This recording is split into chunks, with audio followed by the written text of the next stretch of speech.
جو شخص مسلمانوں کو بم سے اڑانے آیا تھا وہ کیسے اسلام کا داعی بنا؟ امریکہ کی ریاست انڈیانا کے شہر منسی میں پیدا ہونے والا رچرڈ میکنی ریمبو کی فلمیں دیکھتے ہوئے بڑا ہوا اور اسی کی طرح سخت جان اور طاقتور بن کر دشمنوں کو مارنا چاہتا تھا۔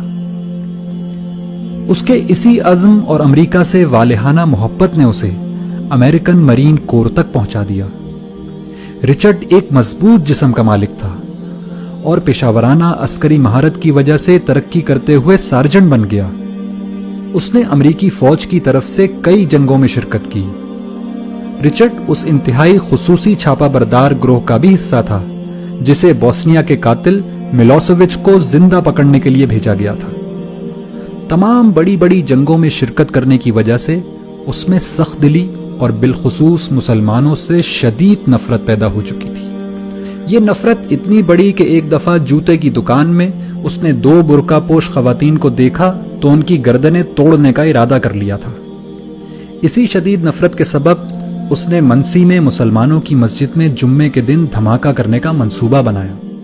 اس کا منصوبہ تھا کہ وہ سینکڑوں مسلمانوں کو بم سے اڑا کر اپنی گاڑی میں بیٹھے ان کے چیتھڑے اڑتے دیکھے گا، لیکن قدرت کو کچھ اور ہی منظور تھا۔ مسجد کو بم سے اڑانے سے پہلے اس نے آخری دفعہ اسلام اور مسلمانوں کو جاننے کا فیصلہ کیا۔ رچرڈ مسجد میں داخل ہوا تو وہاں ایک نمازی نے اس کو خوش آمدید کہا اور پوچھا کہ کیا وہ اس کی کوئی مدد کر سکتا ہے۔ رچرڈ نے اس شخص سے اسلام کو جاننے کی خواہش ظاہر کی، چنانچہ اس نمازی نے اس کو قرآن مجید دے دیا اور کہا کہ آپ اس کو پڑھیے اور پڑھنے کے بعد جو سوالات آپ کے ذہن میں پیدا ہوں وہ ہم سے پوچھ لیجئے گا۔ چنانچہ رچرڈ قرآن پڑھتا گیا اور مسجد جا جا کر سوال کرتا رہا، یہاں تک کہ 2 مہینے بعد دنیا نے قرآن کا یہ معجزہ بھی دیکھا کہ وہی شخص جو کل مسجد کو بم سے اڑانے کی تیاری کر رہا تھا آج وہیں کلمہ شہادت پڑھ رہا ہے۔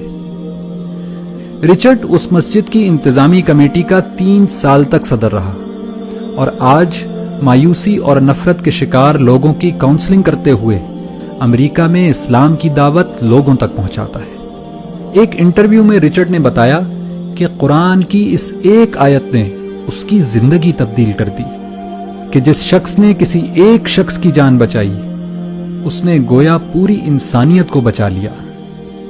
اگر قرآن کی فقط ایک آیت مسلمانوں کے کٹر دشمن کی زندگی تبدیل کر سکتی ہے تو پورا قرآن کیا کچھ انقلاب برپا کر سکتا ہے۔ لیکن پھر بھی ہماری زندگیاں کیوں تبدیل نہیں ہو رہی؟ اس کی وجہ صرف ایک ہے کہ رچرڈ نے قرآن کو پڑھا اور سمجھا، لیکن ہم قرآن کو صرف پڑھتے ہیں، سمجھتے نہیں، ورنہ یہ ممکن ہی نہیں کہ رچرڈ کی طرح ہماری زندگیاں بھی تبدیل نہ ہوں۔